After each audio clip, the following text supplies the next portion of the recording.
Cheers. Creatives, Joseph Sikora here, welcome back, and in this video I want to break down my piano setup, why it works for me, and basically everything that goes into me sitting in front of a piano, pressing a key, and I can hear noise. Firstly, because, you know, you might just be interested, and second, to see if it's a setup for you. So let's get cracking, follow me. So the main digital piano I use is called the M-Audio Hammer 88. It is a fantastic keyboard for what it does. I'm going to talk about that in a second. But before I bought that one, I was using the Roland Phantom X8, and you might have seen that in my earlier videos. A phenomenal keyboard. Felt beautiful to touch at the touch. It just had some awesome sounds in it. Sadly, I think years and years and years of me bashing out keyboard drums on it had finally worn it out, and I had to lay it to rest. And what I needed was something that felt beautiful.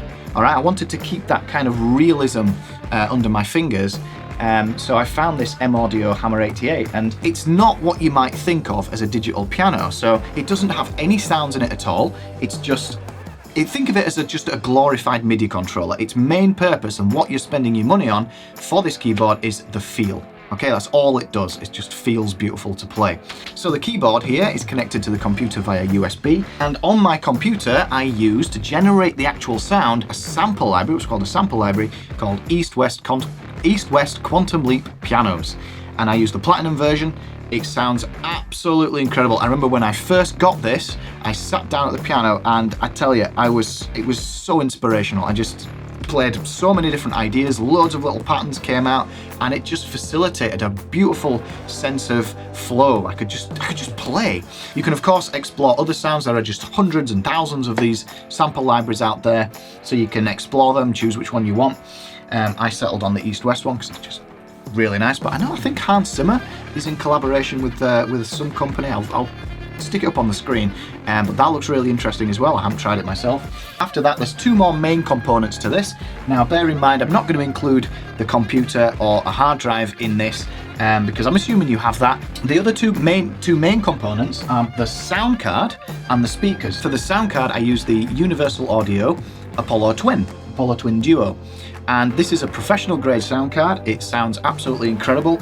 When you have something that is basically digital and you want to make it analog, so you've got some ones and zeros in a computer, which is technically what a sample library is, and you want to make those ones and zeros into analog waves, you need something that's going to turn those ones and zeros into analog waves, which then a speaker can interpret and then generate sound. Those are called analog digital or digital analog converters, and this thing is absolutely outstanding at that. It is professional grade. If you were looking at a setup to just take advantage of sample libraries and sit and play some beautiful piano sounds, you do not need something like this. This is overkill. This is what I use because I also want to record in guitars and mic stuff up, and I'm into songwriting and producing, so that's something that would benefit me. It might not benefit you. I'll talk about some alternatives to all this stuff at the end of the video. So connected to the Apollo Twin is my studio monitors, and that's the last thing in the chain. That's what generates the sound. And my studio monitors that I use are the Focal Shape 50s, or Focal, if you want to be accurate about it, Focal Shape 50s. They are absolutely incredible. I bought these recently and I am blown away with the clarity of these things. However, they may not be what you want or even need. They serve a very specific purpose. So it represents the music completely without any color whatsoever. And it's perfect if you're a mixer or a producer and you need to reach in and almost like a surgeon and hear little bits and pieces inside a mix. That's what these are good for. Now you might not need that. A sushi chef will use a very specific sushi knife to do his work. A chef's knife, on the other hand, is much better at doing a whole host of other things, and it does the job perfectly well. And there are some amazing studio monitors that are a fraction of the price that are more like a chef's knife rather than a sushi knife. Analogy over. So that is my setup in a nutshell. It works for me and my particular needs. You might just want to have a nice quiet life with a nice piano, set it, turn it on, away you go. This setup offers you a bit more freedom. So if you are interested in this kind of a setup, along with the advantages and the freedom that it gives you, then I've got some ideas for you, because you can piece together a system like this at, nowhere near the level of cost that I've put into my setup. For the piano, Hammer 88 all the way. For the price, it's absolutely fantastic. For the price you pay, which I think I paid about 320 quid for it, it feels really nice. It's not perfect, but all of the money that you're paying is basically going into getting the feeling right. So if you're wanting to have that realistic feel in a digital setup, then that is by far, I think, the best you can buy for the money.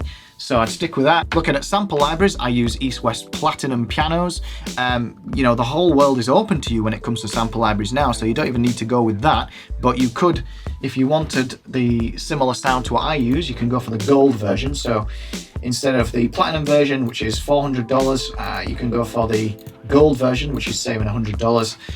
$299. And East West run loads of sales throughout the year as well, so you might even pick it up cheaper than that. Another component to the setup is the sound card. So instead of the Universal Audio sound card, which is a professional grade sound card, I would hazard a guess that 90% of people do not need something like that.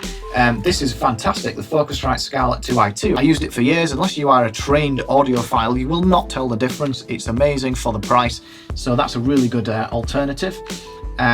So that brings it down from about 650 quid down to 100, which is a big saving.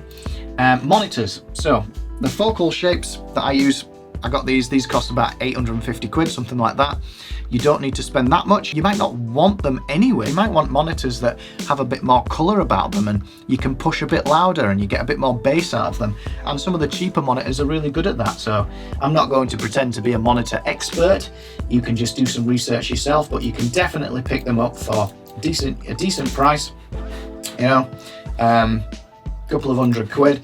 You can even, if we go by low to high, you know, you can even pick some decent looking monitors up for 64 quid, 70 pounds, 75 pounds.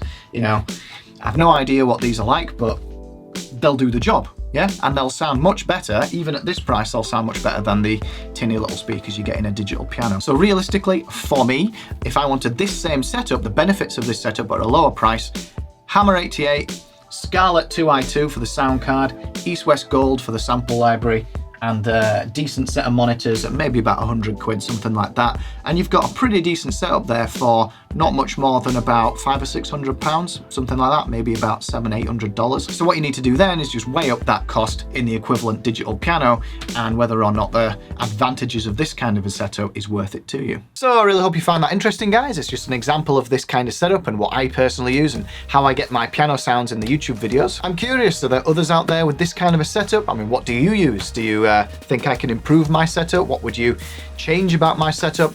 Leave me a comment down below. Don't forget, my piano course Creative Practice Routines is going up in price on November the 3rd. So if you want to lock in today's price, then go to the link in the information box. I'll put it in the cards as well. Check it out, see if it's for you. It's now twice as big and perfect for beginners. Guys, thanks for watching. Keep creative, stay inspired, and I will see you in the next video. Peace.